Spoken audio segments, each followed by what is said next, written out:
नमस्कार, KP news के bulletin में आपका स्वागत है। मैं हूं पूजा आपके साथ। चलिए शुरू करते हैं आज की खबरों का सिलसिला। उससे पहले एक नजर आज की सुर्खियों पर डालते हैं। वक्फ अदालत की अध्यक्षता मंत्री बीजेड जमीर अहमद खान ने समस्याओं को हल करने का आश्वासन दिया। कर्नाटक के कलबुर्गी हवाई अड्डे को बम से उड़ाने की धमकी। कर्नाटक की जनता उपचुनाव में कांग्रेस को फिर से नकार दी गई विजय। राज्यसभा में नेता सदन बनाए गए जेपी नड्डा, पीयूष गोयल की लेंगे जगह। पीएम मोदी ने इमरजेंसी को बताया लोकतंत्र पर काला धब्बा, फिर कांग्रेस अध्यक्ष खड़गे ने किया पलटवार। यहां आवाज हमेशा निष्पक्ष और कमजोरों के लिए रही, सांसद पहुंचते ही बोले चंद्रशेखर आजाद।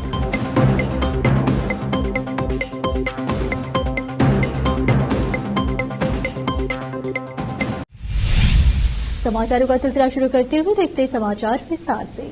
बीदर में आज राज्य के हाउसिंग माइनॉरिटी और वक्फ मिनिस्टर बीजेड जमीर अहमद खान की अध्यक्षता में वक्फ अदालत का आयोजन बीदर शहर के हैदराबाद रोड पर रहे पटेल फंक्शन हॉल में आयोजित किया गया।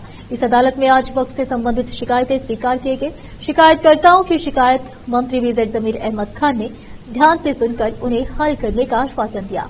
हालांकि 20 के आसपास शिकायतें मंत्री सम्मुख रखी गई, जिसमें मुख्य जिले के तालुकों ग्रामों में कब्रिस्तान की मांग अधिक रही, जिस पर मंत्री ने कब्रिस्तान के लिए भूमि जारी करने का वादा किया है। इस अवसर पर मंत्री रहीम खान, मलिक अब्दुल्ला जब्बार, राज्य वक्फ समिति के अध्यक्ष अनवर बादशाह, बीदर जिला वक्फ सलाहकार समिति के अध्यक्ष मोहम्मद फिरोज खान, नगर सभा अध्यक्ष मोहम्मद गौस, वरिष्ठ कांग्रेस नेता डॉक्टर मोहम्मद अयाज खान, मन्नान सेठ, तनवीर खान, सैयद समीउल्लाह, समाज सेवी वहीद लखन, अब्दुल गफ्फार आदि मंच पर मौजूद थे। कैमरामैन पुराज का कवरेज। बीदर के कांग्रेस सांसद सागर खंडे ने संसद में सांसद के रूप में शपथ ली है। वहां बीदर से सबसे युवा सांसद है। सागर खंडे ने आज शपथ लेने के बाद सभापति से मुलाकात की है। कलबुर्गी हवाई अड्डे को सोमवार को ईमेल के जरिए बम की धमकी मिली। पुलिस ने बताया कि तलाशी अभियान जारी है। पता बम निरोधक दल और श्वान दस्ते हवाई अड्डा परिसर में काम कर रहा है। कलबुर्गी के पुलिस आयुक्त चेतन आर ने बताया कि हवाई अड्डा निदेशक को एक अज्ञात आईडी से ईमेल मिला, जिसमें दावा किया गया है कि हवाई अड्डा परिसर में बम रखा गया है। चेतन ने कहा, जैसे ही हमें सूचना मिली बम निरोधक दस्ते को घटनास्थल पर भेज दिया गया। उन्होंने कहा, विमान में सवार सभी यात्रियों को उतार लिया गया है। हवाई अड्डा के सभी कर्मचारियों और यात्रियों को सुरक्षित स्थान पर भेज दिया गया है, जबकि गहन एवं विस्तृत तलाशी अभियान चलाया जा रहा है।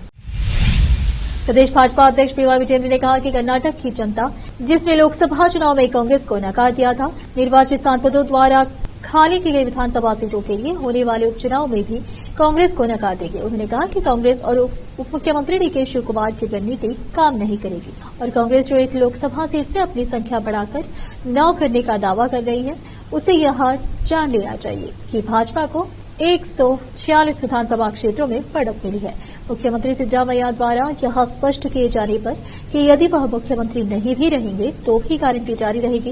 विजेंद्र ने कहा कि कांग्रेस चुनाव जीतने के लिए पूरी तरह गारंटी पर निर्भर थी, लेकिन लोगों ने उसे नकार दिया। उन्होंने कहा कि 3 से 4 उप मुख्यमंत्री नियुक्त करने की मांग से पता चलता है कि कांग्रेस खेमे का मनोबल और आत्मविश्वास डगमगा गया है।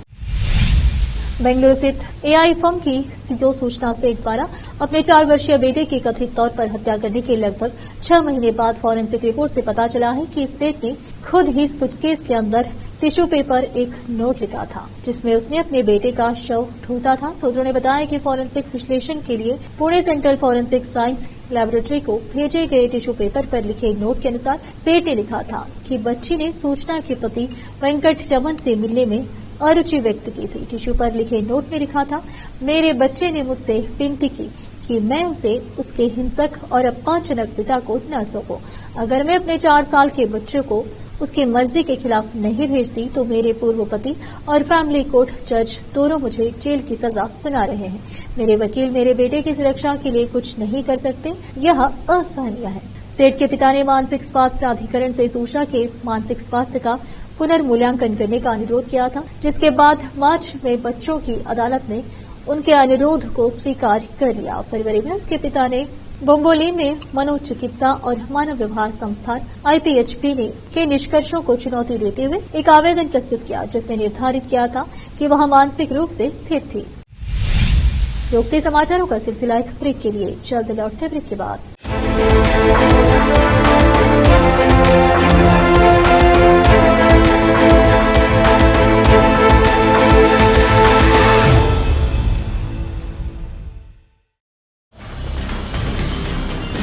हिंदुस्तान के हर कोने में हम हैं मौजूद।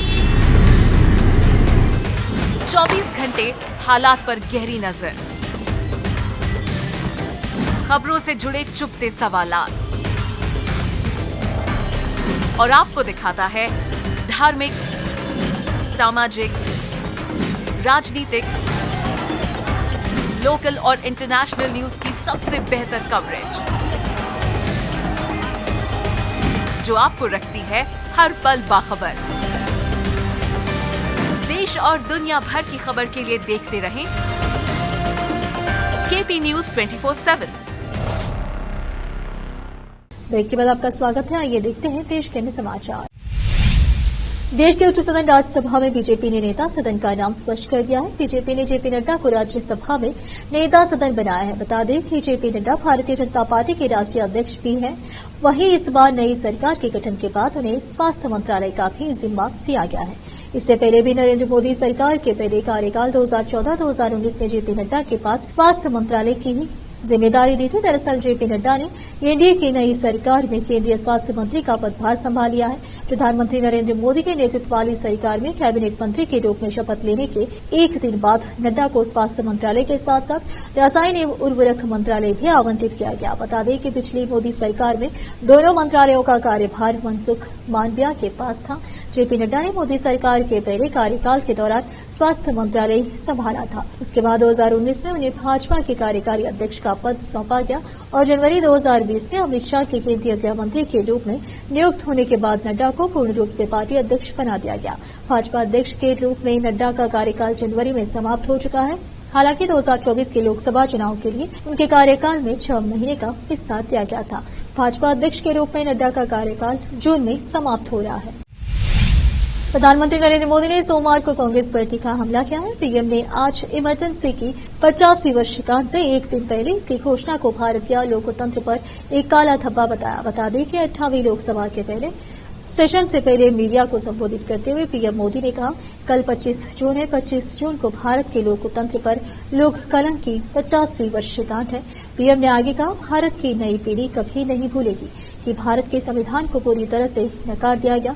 संविधान के हर हिस्से को टुकड़े टुकड़े कर दिया गया। देश को जेल खाना बना दिया गया। लोकतंत्र को पूरी तरह से दबा दिया गया।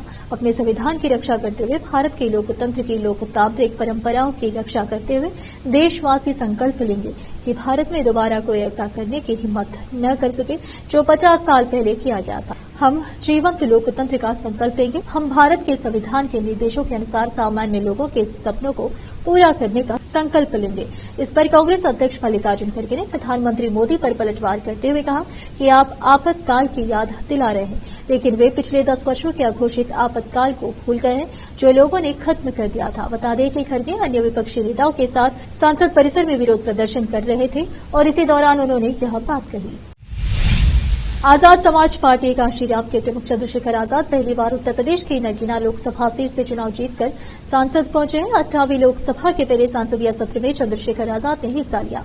इस दौरान चंद्रशेखर आजाद ने कहा, यह आवाज हमेशा निष्पक्ष और कमजोर के लिए रहेगी। मैं उनकी आवाज हूं जिन्हें इंसान नहीं जानवर मानकर सामाजिक आर्थिक आधार पर कुचला गया है। इसके साथ ही नगीना लोकसभा सीट के सांसद ने कहा, जब तक चंद्रशेखर आजाद संसद में है तब तक हर जुल्म के खिलाफ आवाज उठेगी और सरकारों से जवाब मांगा जाएगा। हाल ही में उनकी पार्टी ने कहा था कि अगर बिना किसी अपॉइंटमेंट के कोई भी चंद्रशेखर से मुलाकात करने के लिए जाएगा तो उसके खिलाफ एक्शन लिया जाएगा। आज के आजाद के बयान को उसी से जोड़कर देखा जा रहा है, जिसमें उन्होंने कहा कि उनकी आवाज हमेशा निष्पक्ष और कमजोरों के लिए रहेगी। पिछले दिनों आजाद समाज पार्टी के प्रमुख ने पत्र जारी किया था। उसमें साफ साफ लिखा था कि बिना आलाकामना की इजाजत के कोई भी अधिकारी या कार्यकर्ता चंद्रशेखर से मिलने जाएगा तो उसके खिलाफ कार्रवाई की जाएगी। देश भर में लगातार नीट पेपर लीक मामले को लेकर हंगामा मचा हुआ है। एजेंसियां इस मामले की जांच में लगी हुई है। इस बीच नीट पेपर लीक मामले में झारखंड का हाजरीबाग जिला चर्चा में आ गया है। ईओडब्ल्यू की टीम मामले की जांच करने के लिए हजीराबाद के ओएसिस स्कूल में पहुंची थी, जहां हैरान कर देने वाले खुलासे हुए हैं। ईओडब्ल्यू की टीम ने स्कूल में प्रश्न पत्र के शील्ड पैकेट के अपोजिट एंड यानी कि ईओयू की टीम ने जांच में पाया है कि प्रश्न पत्र के पैकेट के नीचे के हिस्से को बहुत ही बारीकी से टेम्पर्ड किया गया था और फिर उसे चिपका दिया गया था।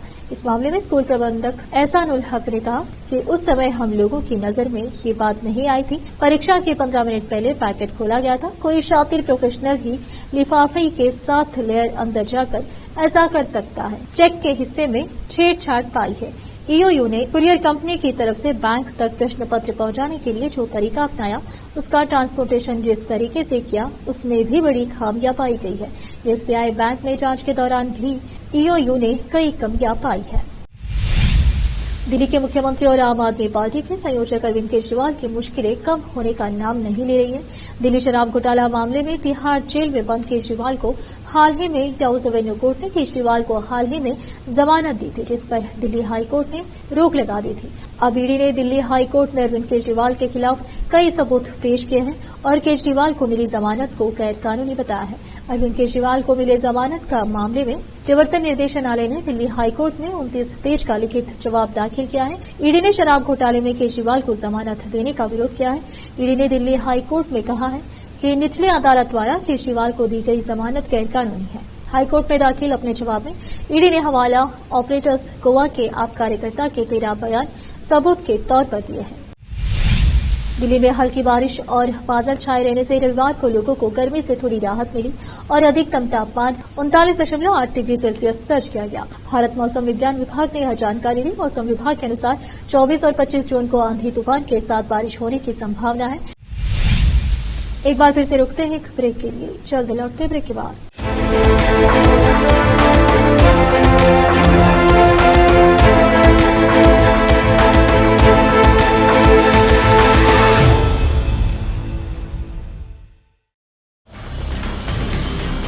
हिंदुस्तान के हर कोने में हम हैं मौजूद। 24 घंटे हालात पर गहरी नजर, खबरों से जुड़े चुपते सवालात और आपको दिखाता है धार्मिक, सामाजिक, राजनीतिक, लोकल और इंटरनेशनल न्यूज की सबसे बेहतर कवरेज, जो आपको रखती है हर पल बाखबर। देश और दुनिया भर की खबर के लिए देखते रहें केपी न्यूज 24/7। ब्रेक के बाद आपका स्वागत है। आइए देखते हैं अंतर्राष्ट्रीय समाचार। दक्षिण कोरिया में एक बैटरी संयंत्र में भीषण आग लग जाने से 20 लोगों की मौत हो गई है। इससे पूरे इलाके में हाहाकार मच गया है। रॉयटर्स ने योनहाप समाचार एजेंसी के हवाले खबर दी है कि सोमवार को दक्षिण कोरिया में एक लिथियम बैटरी संयंत्र में यह आग लगी थी। आग इतनी भीषण थी कि काफी ऊंचाई तक लपेटे ऊपर उठती देखी गई। रेस्क्यू ऑपरेशन के दौरान 20 लोग लापता हो गए थे। बाद में इन सभी 20 लोगों का शव बरामद किया गया है। दक्षिण कोरिया के आंतरिक मंत्रालय के अनुसार आग सुबह लगभग 10:30 पर लगी। यह घटना राजधानी सियोल के दक्षिण हवासोंग में लिथियम की बैटरी फैक्ट्री में हुई। आग लगने की वजह का अभी पता नहीं चल पाया है। मौके पर राहत और बचाव कार्य जारी है। अन्य ब्यूरो का इंतजार किया जा रहा है। आग लगने के वक्त करीब 70 लोग फैक्ट्री के अंदर मौजूद थे। भारत और संयुक्त अरब अमीरात यूएई के बीच रणनीतिक साझेदारी अब और अधिक मजबूत होगी। भारतीय विदेश मंत्री एस जयशंकर ने संयुक्त अरब अमीरात के अपने समक्ष अब्दुल्ला बिन जायद अल नहायान के साथ दोनों देशों के निरंतर बढ़ते व्यापक रणनीतिक संबंधों पर सकारात्मक और गहन बातचीत की। उन्होंने दुबई में क्षेत्रीय एवं वैश्विक मुद्दों पर भी चर्चा की। रविवार को संयुक्त अरब अमीरात की यात्रा पर आए जयशंकर ने अबू धाबी में प्रतिष्ठित BAPS हिंदू मंदिर के दर्शन किए और अल नहायान से मुलाकात से पहले 10वें अंतर्राष्ट्रीय योग दिवस समारोह में भाग लिया। उन्होंने संयुक्त अरब अमीरात के अपने समक्ष से मुलाकात करने के बाद सोशल मीडिया मंच एक्स पर एक पोस्ट में कहा, अबू धाबी में संयुक्त अरब अमीरात के विदेश मंत्री अब्दुल बिन जायद से मुलाकात करके बहुत खुशी हुई। जयशंकर ने कहा, हमारी निरंतर बढ़ती व्यापक रणनीतिक साझेदारी पर सकारात्मक और गहन बातचीत हुई। क्षेत्रीय और वैश्विक मुद्दों पर उनके साथ अल नहायान के साथ हुई चर्चा और उनके विचारों की सराहना करता हूं। जयशंकर ने अबू धाबी में BAPS हिंदू मंदिर के दर्शन किए, जिसका उद्घाटन इस साल 14 फरवरी को प्रधानमंत्री नरेंद्र मोदी ने किया था। उन्होंने एक्स पर एक पोस्ट में इस मंदिर को भारत संयुक्त अरब अमीरात की मित्रता का प्रत्यक्ष प्रतीक बताया। फिर से एक नजर सुर्खियों पर। वक्फ अदालत के अध्यक्षता मंत्री BZ जमीर अहमद खान ने समस्याओं को हल करने का आश्वासन दिया। कर्नाटक के कलबुर्गी हवाई अड्डे को बम से उड़ाने की धमकी। कर्नाटक की जनता उपचुनाव में कांग्रेस को फिर से नकार दी गई विजय। राज्यसभा में नेता सदन बनाए गए जेपी नड्डा, पीयूष गोयल की लेंगे जगह। पीएम मोदी ने इमरजेंसी को बताया लोकतंत्र पर काला धब्बा, फिर कांग्रेस अध्यक्ष खड़गे ने किया पलटवार। यहां आवाज हमेशा निष्पक्ष और कमजोरों के लिए रही, सांसद पहुंचते ही बोले चंद्रशेखर आजाद।